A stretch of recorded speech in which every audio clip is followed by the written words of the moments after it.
Good evening everyone students.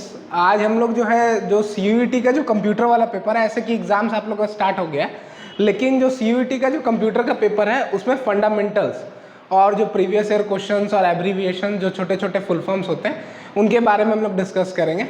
मेरा नाम कन्हैया सिंह है, मैं राजेश सर के टीम से द कॉमर्स पॉइंट जो उनका चैनल है उसके टीम में आप लोग देखे होंगे। उनका अभी जो द कॉमर्स पॉइंट वाला चैनल है उस पर अभी रीजनिंग का क्लासेस स्टार्ट हो गया। रीजनिंग का क्लासेस स्टार्ट होने के साथ साथ अब मैं इसी प्लेटफॉर्म पे कंप्यूटर का आप लोग को क्लासेस दूंगा। ठीक है, फॉरवर्ड करते हैं हम लोग आगे बातों को। हम लोग का एक टेलीग्राम चैनल है जिसका लिंक आप लोग को डिस्क्रिप्शन में मिल जाएगा। उसके रिगार्डिंग जितना जो PDF जिससे हम लोग पढ़ा रहे हैं या फिर नोट्स, वो सारा आपको उसी टेलीग्राम चैनल पर मिलेगा। तो उस लिंक पे आप जाके टेलीग्राम चैनल को ज्वाइन कर सकते हैं। देखिए एब्रीविएशंस क्या होता है, एब्रीविएशंस का मतलब क्या होता है वो समझना पड़ेगा। एब्रीविएशंस का मतलब होता है शॉर्ट फॉर्म्स। ठीक है, एब्रीविएशंस का मतलब होता है शॉर्ट फॉर्म। शॉर्ट फॉर्म का मतलब क्या होता है, कोई वर्ड जैसे छोटा छोटा वर्ड होता है। ठीक है, जैसे कि एब्रीविएशंस यहाँ पे फॉर हम एग्जांपल ले लेते हैं ALU। ठीक है, अब ALU जो वर्ड है वो आता कहाँ से, देखिए CPU हम लोग बचपन से पढ़ते हुए हैं। CPU, C stands for central, P stands for processing and U stands for unit, central processing unit. ठीक है, हम लोग बचपन से पढ़ते हुए हैं CPU। ये एक तरह का प्रोसेसिंग डिवाइस होता है, अभी हम लोग आगे चल के इस पर बात करेंगे। तो CPU का जो हिस्सा होता है ना वो दो हिस्सा होता है। CPU को जब कैटेगराइज करेंगे तो कितने कैटेगरी में करेंगे, दो। एक करते हैं ALU और एक करते हैं CU। ठीक है, ALU और CU। ठीक है, अभी इसमें जो फुल फॉर्म दिया हुआ आपको ALU दिया हुआ है। ALU का फुल फॉर्म क्या होता है, देखिए CPU का जो U से होता है, U से होता है यूनिट, तो इसमें भी जो U है उसका भी सेम फॉर्मेट होगा। क्या होगा उसका फुल फॉर्म, यूनिट। और ये A का मतलब होता है अरिथमेटिक, अरिथमेटिक। और L से होता है लॉजिक, अरिथमेटिक लॉजिक यूनिट। ठीक है, अरिथमेटिक लॉजिक यूनिट, ये होता है ALU का फुल फॉर्म। ठीक है, अगेन उसके बाद जो मेरा एब्रीविएशन है, देखिए ये छोटा छोटा जो एब्रीविएशन है ना, ये फुल फॉर्म में MCQs में पूछा जा सकता है। ठीक है, उसके बाद जो है ARPANET, advance research project area network. देखिए NET यहाँ स्टैंड्स होता है नेटवर्क से। NET मतलब क्या हो गया, network. Advance research project area network. देखिए ये जो है ना, इसका एस्टेब्लिशमेंट हुआ था US, और इसको एस्टेब्लिशमेंट किसने किया था, department of defence. Department of defence ने इसका एस्टेब्लिशमेंट किया था। ये एक तरह का पहला इंटरनेट है। मान लीजिए अगर हम लिखें फर्स्ट इंटरनेट, तो यही है कि किसी भी चीज़ को अपलोड करने का काम जब पहली बार स्टार्ट हुआ था, अपलोडिंग। जैसे हम लोग फेसबुक या फिर व्हाट्सएप पे जो स्टेटस लगाते हैं वो क्या, अपलोड करना, हम अपने चीज़ों को किसी और तक भेज रहे। तो ये सारा जो डाटा अपलोड करने का काम हुआ था वो कहाँ से स्टार्ट हुआ था, ARPANET से स्टार्ट हुआ था। ठीक है, उसके बाद सबसे जाना माना नाम, अगर आप कंप्यूटर में थोड़ा मोड़ा भी नॉलेज रखते होंगे तो सबसे जाना माना नाम है BIOS।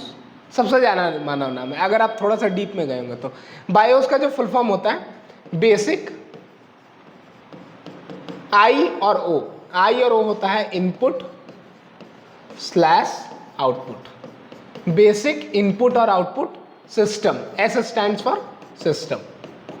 अब देखिए BIOS क्या करता है, BIOS का काम क्या होता है, थोड़ा सा काम समझ लेते हैं क्योंकि इसका वर्क भी पूछ सकता है। बहुत बड़ा बात नहीं है कि अगर पूछ ले what is the role of BIOS in computer. BIOS का काम क्या होता है, आप अपना कंप्यूटर ऑन किए, आपका CPU का स्विच दबाने के बाद आपके मॉनिटर में लाइन आएगा, आपके कीबोर्ड में लाइन आएगा।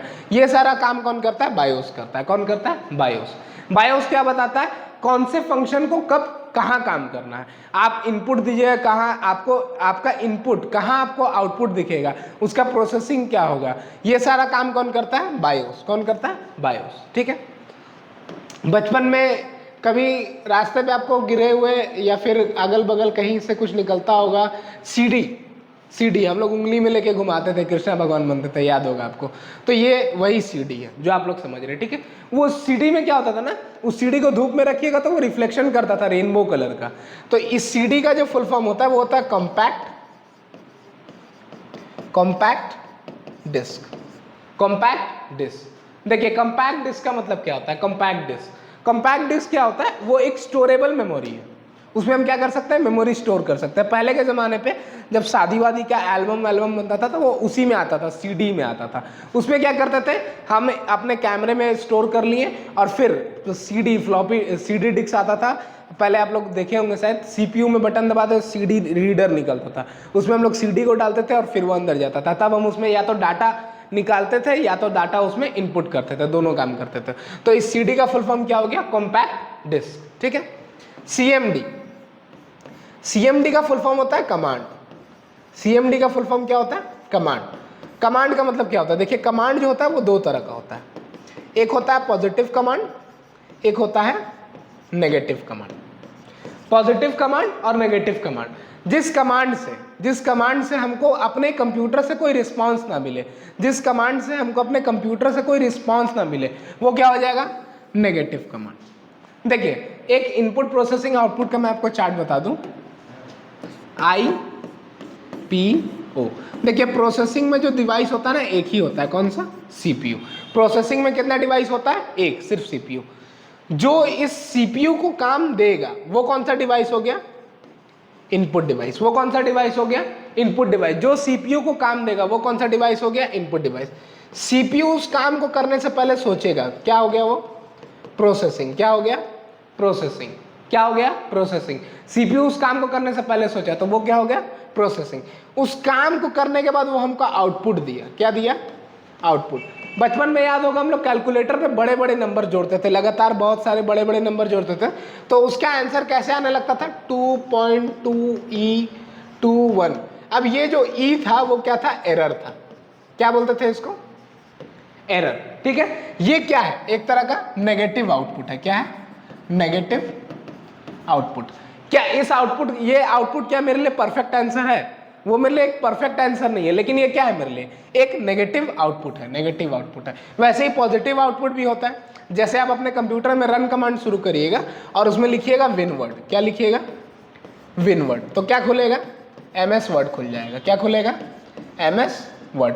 अगर आप अपने कंप्यूटर पे रन कमांड विंडोज के साथ R दबाइएगा शॉर्टकट की और उस पर लिखिएगा विनवर्ड, तो क्या खुलेगा, MS वर्ड, ठीक है।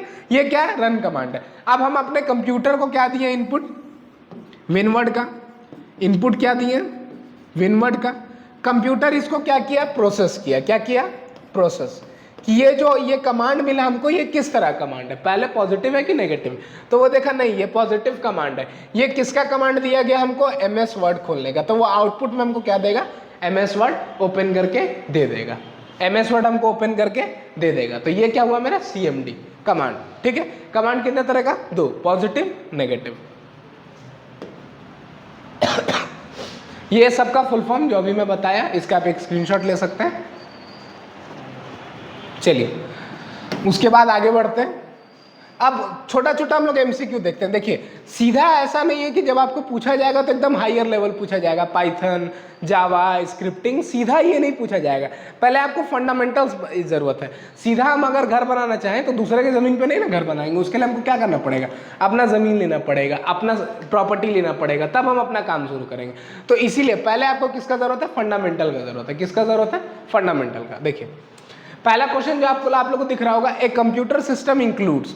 कंप्यूटर सिस्टम इंक्लूड्स मतलब एक कंप्यूटर सिस्टम में क्या क्या होता है। देखिए कंप्यूटर सिस्टम, ठीक है। अगर हम कंप्यूटर देखें तो इसमें 4 बेसिक डिवाइस होते हैं, 4 basic device, monitor, keyboard, mouse, CPU, ठीक है। 4 बेसिक डिवाइस होते हैं, मॉनिटर, कीबोर्ड, माउस, CPU। अब देखिए ये 4 बेसिक डिवाइस है। क्या इसमें कहीं वो चारों का नाम लिखा हुआ है जो हम लोग यहाँ लिखे? ये सारा जो डिवाइस है ना, देखिए इसमें क्या क्या लिखा हुआ हम ये देखते हैं, hardware, software, peripheral devices, all of this. ये 4 ऑप्शन दिया हुआ है। देखिए जितना डिवाइस हम यहाँ लिखे वो किस कैटेगरी में आता है, हार्डवेयर में आता है। किस कैटेगरी में आता है, हार्डवेयर कैटेगरी में, ठीक है। फॉर जस्ट मैंने इमेजिन मेरे पास ये फोन है, ये मेरे लिए क्या है, हार्डवेयर है। क्या है, हार्डवेयर। हम इसको देख सकते हैं, हम इसको टच कर सकते हैं, लेकिन इसके अंदर जो जो एप्लीकेशन है क्या हम उसको टच कर सकते हैं? क्या हम उसको अपने जेब में निकाल के अलग से रख सकते हैं मोबाइल से? नहीं, वो मेरे लिए क्या है, सॉफ्टवेयर है। क्या है, सॉफ्टवेयर, ठीक है, सॉफ्टवेयर। हार्डवेयर जो हम लोग देख सकते हैं, हम लोग टच कर सकते हैं, वो क्या हो गया, hardware.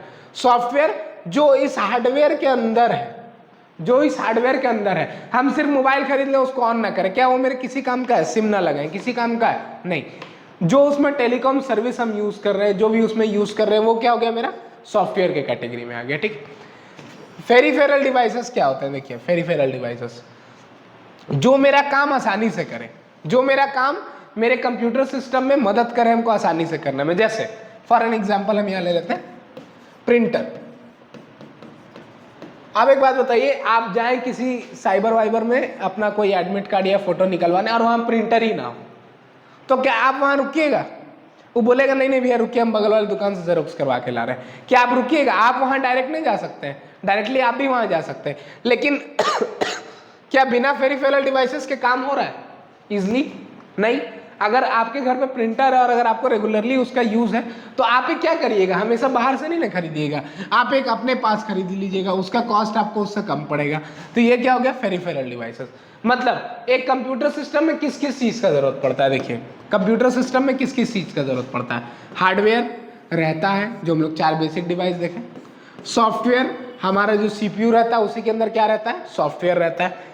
फेरिफेरल devices, फेरिफेरल devices computer system में ज़रूरत है, वो क्या करता है, मेरे कंप्यूटर सिस्टम को आसान काम करने में हेल्प करता है, काम मेरा आसानी से करता है। तो इसका आंसर क्या हो जाएगा, ऑल ऑफ दिस। इसका आंसर क्या हो जाएगा, लास्ट वाला, ऑल ऑफ दिस। मतलब hardware plus software plus peripheral devices, ये क्या हो गया मेरा कंप्यूटर सिस्टम में क्या क्या चाहिए। ठीक है, आगे बढ़ते हैं सेकेंड क्वेश्चन पे। Analytical engine, the first fully automatic calculating machine was developed by 4 नाम दिखेगा आपको, Charles Babbage, Blaise Pascal, Lebanese, none of the above. देखिए चार्ल्स बैबेज, ये नाम बहुत सुना सुना है, हम लोग बचपन से पढ़ते हुए हैं। Charles Babbage is the father of computer, Charles Babbage is the father of computer. Charles Babbage कौन है भाई, कंप्यूटर के पिताजी, ठीक है। ब्लेज पास्कल, ब्लेज पास्कल ने एक डिवाइस बनाया था जिसका नाम क्या है, पास्कल लाइन। क्या नाम है उस डिवाइस का, पास्कल लाइन। लेबनिज, लेबनिज ने भी एक डिवाइस बनाया था जिसका नाम क्या है, लेबनिज कैलकुलेटर, लेबनिज कैलकुलेटर, ठीक है। अब देखिए एनालिटिकल इंजन, एनालिटिकल इंजन, इसके बारे में अगर आपको पता हो तो आप इसका आंसर इजीली दे सकते हैं। ये क्या है, फर्स्ट कंप्यूटर है, ये क्या है, फर्स्ट कंप्यूटर। अब एक बात बताइए, फादर ऑफ कंप्यूटर किसको कहेंगे, जो पहली बार कंप्यूटर को इंट्रोड्यूस किया होगा। और एनालिटिकल इंजन क्या है, फर्स्ट कंप्यूटर है, मतलब इसका आंसर क्या होगा, चार्ल्स बैबेज। इसका आंसर क्या होगा, चार्ल्स बैबेज। अगर आपसे फादर ऑफ कंप्यूटर पूछा जाए, चार्ल्स बैबेज। अगर आपसे फादर ऑफ एनालिटिकल इंजन पूछा जाए, चार्ल्स बैबेज। अगर आपको डेवलपर और who invented in analytical engine, तो इसका आंसर क्या होगा, चार्ल्स बैबेज, ठीक है। ब्लेज पास्कल ने क्या बनाया था, पास्कल लाइन। इसके साथ साथ आप याद भी कर सकते हैं, आपको याद रहेगा, जो जो ऑप्शन है उसको भी देखिए। लेबनिज, लेबनिज ने क्या बनाया था, लेबनिज कैलकुलेटर, ठीक है। थर्ड क्वेश्चन की तरफ बढ़ते हैं, इसका आंसर क्या था मेरा, चार्ल्स बैबेज। इसका आंसर क्या था मेरा, चार्ल्स बैबेज, ठीक। थर्ड वाले क्वेश्चन पे, the word computer stands for, जो वर्ड है कंप्यूटर वो क्या स्टैंड करता है, कंप्यूटर का फुल फॉर्म, कंप्यूटर का full form common operating machine purposely used for technology and education research. अब आपको जहां ऐसा फुल फॉर्म दिख जाए आप उसी को यूज करिएगा, common operating machine purposely used for technology and education research. ये क्या है, मेरा कंप्यूटर का फुल फॉर्म है। अब देखिए सब जगह आपको क्या दिख रहा है, कॉमनली कॉमनली कॉमनली कॉमनली, ठीक है। सेकंड क्या बोले थे, कॉमन ऑपरेटिंग, हल्का फुल्का वर्ड मिलता जुलता भी रहे तो मिला लीजिएगा, ठीक है। ओ से क्या बोले थे, ऑपरेटिंग। यहाँ पे क्या है, ओरिएंटेड, मतलब ये नहीं होगा। ऑपरेटेड ये चल सकता है, ऑक्यूपाइड नहीं होगा, ऑपरेटेड यहाँ भी। अब देखिए ये दोनों के बीच में झगड़ा। एम से क्या बोले, मशीन, ये तो कट हो गया, मशीन, इसमें ये भी कट हो गया, यहाँ भी क्या आ गया मेरा, मशीन, ठीक है। पी से क्या बोले, पी से क्या बोले, पर्पसली, यहाँ पे एक छूटा हुआ है, पर्पसली होगा, कॉमन ऑपरेटिंग मशीन पर्पसली, ठीक है। चलिए यहाँ भी हम पर्पसली लिख देते हैं, पर्पसली, ठीक है। पर्पसली यहाँ भी पर्पजली है, यहाँ भी पर्पजली है। यू से यूज्ड इन यहाँ भी है, यूज्ड इन यहाँ भी है, ठीक है। टी से क्या बोले थे? Technology, common operating machine, purposely used for technology and education research, ठीक है। अब देखिए टी से क्या बोले? टेक्नोलॉजी, टी से क्या बोले? टेक्नोलॉजी। अब देखिए यहाँ पे क्या है? टेक्निकल, और यहाँ पे क्या है? टेक्निकल, ठीक है। अब किसी में टेक्नोलॉजी है नहीं, लेकिन टेक्नोलॉजी से मिलता जुलता शब्द कौन सा है? टेक्निकल, तो टेक्निकल भी हम लोग ले लेंगे, ठीक है। ई से क्या बोले? Technology and education research, technology and education research, technical and educational, यहाँ पे एजुकेशन वर्ड हमको दिख रहा है। Technical and environmental research, environmental होगा नहीं, क्या बोले थे? एजुकेशन, तो इसको भी कट कर दीजिएगा। सही आंसर कौन सा होगा मेरा? बी नंबर, सही वाला आंसर मेरा कौन सा होगा? बी नंबर, ठीक है। Common operating machine, purposely used for technology and education research, ठीक है। Common operating machine, purposely use for technology and education research. ये सारा छोटा छोटा फुल फॉर्म है, बस आपको कुछ कुछ वर्ड्स याद करना है, जैसे टेक्नोलॉजी, एजुकेशन, रिसर्च, ये चारों तो आपको आसानी से याद हो जाएगा। कॉमन ऑपरेटिंग मशीन, पर्पजली, उसके बाद यूज फॉर, यहाँ तक आसानी से याद हो जाएगा, बच जाएगा ये टेक्नोलॉजी एंड एजुकेशन रिसर्च, ठीक है। आगे बढ़ते हैं अगले क्वेश्चन पे।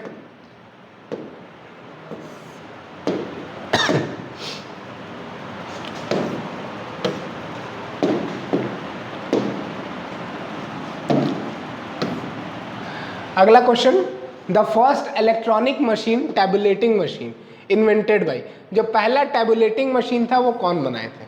देखिए एक यहाँ नाम आ रहा है पैस्कल, जो हम लोग देखे थे पैस्कल लाइन। पैस्कल क्या बनाए थे? पैस्कल लाइन, ठीक है। जॉन नेपियर एक डिवाइस बनाए थे जिसका नाम क्या था? नेपियर बोन्स, इसका नाम क्या था? Napier bones. हार्वर्ड एकिन, इसका आंसर ये नहीं है, इसका आंसर कौन सा है? हार्मन होलरिथ। जो पहला इलेक्ट्रॉनिक मैकेनिकल मशीन है, इलेक्ट्रोमैकेनिकल मशीन, जिसका नाम क्या है? Tabulating machine. याद करिएगा, इलेक्ट्रोमैकेनिकल मत याद करिए, याद करिए टैबुलेटिंग मशीन। जिस मशीन का नाम टैबुलेटिंग मशीन है उसको कौन बनाया है? Herman Hollerith. कौन बनाया? हार्मन होलरिथ, ठीक है। Tabulating machine, who invented tabulating machine? Herman Hollerith. Who invented tabulating machine? Herman Hollerith. अब देखिए, अब जो क्वेश्चन आया ना वो जनरेशंस पे आया, जनरेशन ऑफ कंप्यूटर। जैसे हम लोग आजकल देख रहे हैं i3 10th generation, i5 11th generation, क्या ये उसी तरह का जनरेशन है?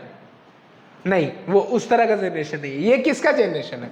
ये है कोर का जनरेशन, जो कोर हम लोग यूज कर रहे हैं, जो प्रोसेसर हम लोग यूज कर रहे हैं, ये उसका जनरेशन है। देखिए जनरेशन आपको अभी तुरंत याद हो जाएगा। जनरेशन कितना आज तक? 5। कितना? 5। इसको कैटेगराइज करते हैं, चलिए जनरेशंस को। पहला फर्स्ट, इसका नाम याद करना सबसे ज्यादा आसान है, फर्स्ट। दूसरा सेकंड, तीसरा थर्ड, चौथा फोर्थ, पांचवा फिफ्थ। अब बोलिएगा सर ये तो ऐसे ही याद हो जाएगा, इसमें याद करने की क्या जरूरत है? तो नाम ही है, इसको पूछे है क्यों? इसका नाम नहीं पूछेगा, ये किस चीज से बना था वो पूछा जाएगा आपसे। जैसे first generation of computer was made from vacuum tubes, किसके बना था? Vacuum tubes. किससे बना था पहला जनरेशन कंप्यूटर? वैक्यूम ट्यूब, जो कि बहुत बड़ा होता था। आपके घर का एक जितना बड़ा रूम है उतना बड़ा में एक कंप्यूटर ही अटता था, फर्स्ट जनरेशन वाला। सेकेंड हो गया ट्रांजिस्टर बेस। सेकेंड कौन सा हो गया? ट्रांजिस्टर। सेकेंड कौन सा हो गया? ट्रांजिस्टर। फर्स्ट जनरेशन किसमें था? Vacuum tube. सेकेंड जनरेशन क्या हो गया? ट्रांजिस्टर। थर्ड जनरेशन हो गया integrated circuit, ICs. Integrated circuit, जो छोटा छोटा, कभी आपके घर में टीवी भी खराब हुआ होगा तो देखिएगा उसमें एंटीना जैसा निकला हुआ रहता है, वही क्या होता है? आईसीज होता है। या फिर टीवी भी खराब हो जाता है, कभी आपके घर पे मैकेनिक आएगा तो बोलेगा आईसी उड़ गया, इंटीग्रेटेड सर्किट उड़ गया। Fourth generation micro processor. Fourth generation क्या था? माइक्रो प्रोसेसर, जिसमें प्रोसेसर बहुत छोटा लगा हुआ रहता था, जिसमें प्रोसेसर बहुत छोटा लगा हुआ रहता था। फिफ्थ जनरेशन जो अभी हम लोग यूज कर रहे हैं करेंटली, हम लोग कौन सा यूज कर रहे हैं? Fifth generation. वो किससे बना हुआ है? Artificial intelligence, AI. Chat GPT. Chat GPT का आप लोगों ने नाम सुना होगा। चैट जीपीटी क्या है? चैट जीपीटी क्या है? एक तरह का टेक्निकल बोर्ड, एक तरह का टेक्निकल बोर्ड है। उसमें आप एक अपना इनपुट दिए, उस इनपुट को वो अपने अंदर लिया और उसको प्रोसेस किया। क्या किया? प्रोसेस किया। अब उसका प्रोसेसिंग इतना अच्छा है कि वो एक ह्यूमन से भी ज़्यादा अच्छी तरह सोच सकता है। ठीक है, वो एक ह्यूमन से भी ज़्यादा अच्छी तरह सोच सकता है, प्रोसेस करके वो चीज़ों को कैटेगराइज कर सकता है। जैसे मान लीजिए हमको कोई प्रोजेक्ट मिला इंडिपेंडेंस डे के बारे में लिखने के लिए, तो वो इंडिपेंडेंस डे का पूरा विकिपीडिया और कब कहाँ सेलिब्रेशन हुआ, कब बहुत बड़ा सेलिब्रेशन हुआ इंडिपेंडेंस डे के रिगार्डिंग, वो हमको पूरा बता देगा। तो चैट जीपीटी क्या है? एक तरह का बोट है। ठीक है, एआई है वो, किसके मदद से? Artificial intelligence. ठीक है, दोबारा से क्वेश्चन पे आते हैं। First generation computer UNIVAC and ENIAC was based on, पहला जनरेशन कंप्यूटर अभी देख रहे थे हम लोग, किससे बना था? वैक्यूम ट्यूब से। किससे बना था? Vacuum tube. Vacuum tube, transistor, microprocessor, none of this. तो पहला जनरेशन कौन सा था? ये था, दूसरा ये था, तीसरा, चौथा। ये कौन सा था? चौथा। तीसरा कौन सा था? Integrated circuit. तीसरा कौन सा था? Integrated circuit. चलिए आगे बढ़ते हैं नेक्स्ट क्वेश्चन पे। Computer size was very large in, अभी जब हम जनरेशन आप लोगों को बता रहे थे उसी समय हम बताएं कि कंप्यूटर साइज क्या होता है? बहुत बड़ा होता है। किसमें कंप्यूटर साइज सबसे ज्यादा बड़ा होता है? अभी हम बताए थे। पहला जनरेशन का कंप्यूटर वैक्यूम ट्यूब और सबसे बड़ा, तो कौन सा जनरेशन? First generation. कौन सा generation?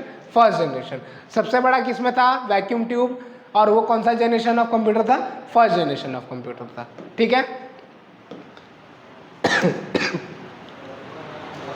During the second generation, अब देखिए फर्स्ट जनरेशन से सेकेंड जनरेशन में आए। ठीक है, फर्स्ट जनरेशन से सेकेंड जनरेशन में आए, कुछ चेंजेस हुआ कि नहीं?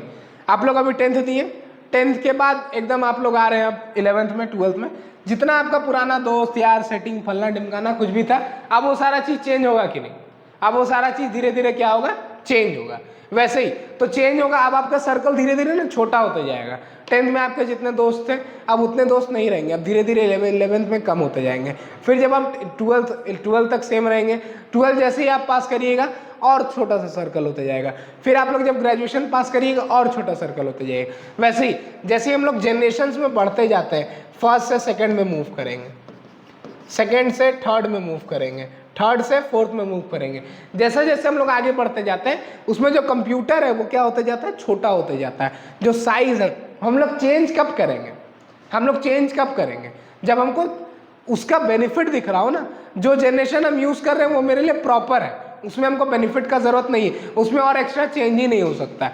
तो अब हम उसको चेंज करेंगे क्या? नहीं। लेकिन सबसे बड़ा प्रॉब्लम क्या था फर्स्ट जनरेशन वाले कंप्यूटर में? वो क्या था? वैक्यूम ट्यूब था। वैक्यूम का मतलब क्या? बिना हवा, खाली। वैक्यूम मतलब विदाउट एयर। अब देखिए वैक्यूम ट्यूब जब हम देखेंगे, क्या वैक्यूम ट्यूब सब जगह कैरी करना आसान है? सबसे पहले तो ये कंप्यूटर बड़ा भी होता था, उसके बाद हम वैक्यूम ट्यूब उसमें उसको हम लोग सारे जगह कैरी नहीं कर सकते थे। अब सारे जगह कैरी नहीं कर सकते थे तो उसमें प्रॉब्लम क्या होता था? आज जितना आप आसानी से अपना लैपटॉप को उठा के कहीं भी ले जा सकते हैं, क्या इस वाले को ले जा सकते थे वैक्यूम ट्यूब वाले को? पॉसिबल है? नहीं, कभी नहीं ले जा सकते थे। उसको उठाना, एक जगह ले जाना तो दूर की बात है, उसको अगर आप बाहर निकालिएगा तो उसका चिप, उसमें जो प्रोसेसर्स लगे हुए रहते थे वो पूरी तरह करप्ट हो जाएंगे, पूरी तरह खराब हो जाएंगे। तो सेकेंड जनरेशन का जो कंप्यूटर था उसका साइज, अभी सिर्फ साइज के बारे में बात कर रहे हैं, the size of the computers was decrease by replacing vacuum tubes with. पहला जनरेशन का कंप्यूटर में क्या था? Vacuum tube. पहले में क्या था? Vacuum tube. दूसरे में क्या था? दूसरे में क्या था? ट्रांजिस्टर। क्या था? ट्रांजिस्टर। तो पहला जनरेशन में जब हम लोग सेकेंड जनरेशन में आए तो उसमें वैक्यूम ट्यूब के जगह हम लोग क्या यूज करने लगे? ट्रांजिस्टर। क्या यूज करने लगे? ट्रांजिस्टर। वैक्यूम ट्यूब के जगह हम लोग क्या यूज करने लगे? ट्रांजिस्टर। तो ये मेरे लिए ज्यादा हेल्पफुल हो गया। आगे बढ़ते हैं। Who is known as the father of computer science? Computer science एक सब्जेक्ट है, बहुत बड़ा सब्जेक्ट है कंप्यूटर साइंस। इसी में बहुत सारा जो ये प्रोग्रामिंग लैंग्वेज है, उसके बाद फिर एसक्यूएल्स हैं, बहुत सारा जो प्रोग्रामिंग लैंग्वेज, ये सारा इसी का पार्ट है। तो एक बड़ा, एक ब्रॉडर कॉन्सेप्ट है, वाइडर कॉन्सेप्ट है प्रोग्रामिंग लैंग्वेज। तो हम प्रोग्रामिंग लैंग्वेज का ही बात करते हैं। Who is the father of computer science? Who is the father of computer science? देखिए, John Moore, Alan Turing, Adam Osborne, Neil Stephenson. Alan Turing is the father of computer science. देखिए आपसे अगर father of computer science पूछा जाए या फिर father of modern computer,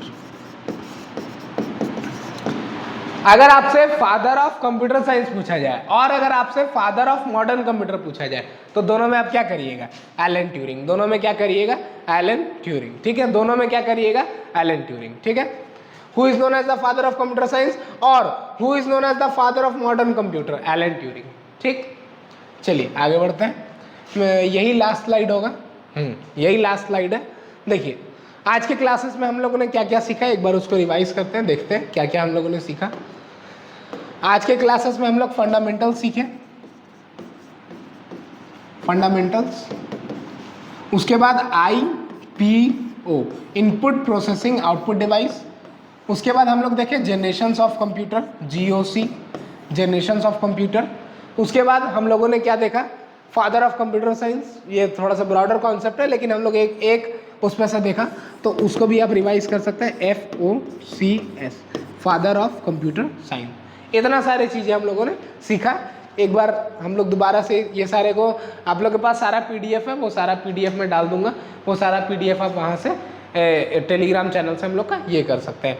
अगर आपको मिलने में कोई प्रॉब्लम हो तो व्हाट्सएप नंबर भी हम लोग का जो डिस्क्रिप्शन रहता है उसमें अवेलेबल रहेगा, उस व्हाट्सएप नंबर पे आप मैसेज करिएगा, आपको इजली वो अवेलेबल हो जाएगा। ठीक है, fundamentals, IPO, generations of computer, input processing output device और फादर ऑफ कंप्यूटर साइंस। ठीक है, देखिए हम लोगों का जो चैनल है, हम लोग का एक इंस्टाग्राम पेज भी है, उस पर भी आप हम लोग से कनेक्ट कर सकते हैं। और हम लोग का जो चैनल है वो रीजनिंग पे डील कर रहा है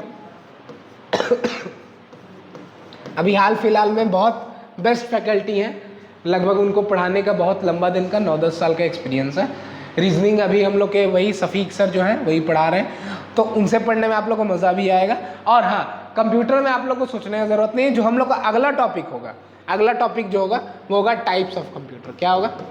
टाइप्स ऑफ कंप्यूटर। इसका पहले मैं थोड़ा सा आप लोग को इंट्रोडक्शन दूंगा टाइप्स ऑफ कंप्यूटर का कि क्या होता है। उसके बाद हम लोग दोबारा से एक MCQ का सेशन लगाएंगे। सीधा बड़ा क्वेश्चन पे ध्यान मत दीजिए और सीधा बड़ा कॉन्सेप्ट पे ध्यान मत दीजिए। सीधा आप लोगों से पाइथन और SQLs नहीं पूछा जाएगा, पहले आपसे पूछा जाएगा कि आपको फंडामेंटल्स का नॉलेज है कि नहीं, आपकी नींव मजबूत है कि नहीं। अगर आपका नींव मजबूत नहीं रहेगा तब तक आपको कंप्यूटर का कोई नॉलेज नहीं है। ठीक है, आप पाइथन का लैंग्वेज याद कर लिए, फंक्शन एंड स्ट्रिंग्स याद कर लिए पाइथन में, उससे काम नहीं चलेगा। आपसे अगर कोई टीचर मान लीजिए जनरेशन ऑफ कंप्यूटर पूछ दे, अब आपको ये पता ही नहीं है, तो आप पाइथन पढ़ के करिएगा क्या? ये बताइए ना।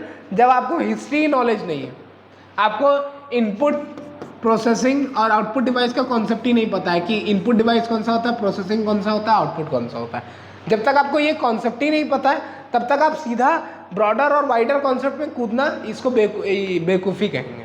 ठीक है, तो पहले हम लोग छोटा छोटा कॉन्सेप्ट को देखेंगे और उसके बाद अगर आपको किसी तरह का डाउट रहे तो हम लोग का Telegram channel as well as हम लोग का WhatsApp number as well as Instagram page, आप किसी पे भी हम लोग को मैसेज करके कंप्यूटर के रिगार्डिंग या फिर जो जो क्लासेस हो रहा है, द कॉमर्स पॉइंट जो चैनल है उसमें राजेश सर खुद कॉमर्स पढ़ाते हैं, सफ़ीक सर रीजनिंग की क्लासेस ले रहे हैं और मैं आप लोग को अभी हाल कंप्यूटर पढ़ाऊँगा। ठीक है, अभी के लिए इतना ही पे रखते हैं। थैंक यू आप लोग को।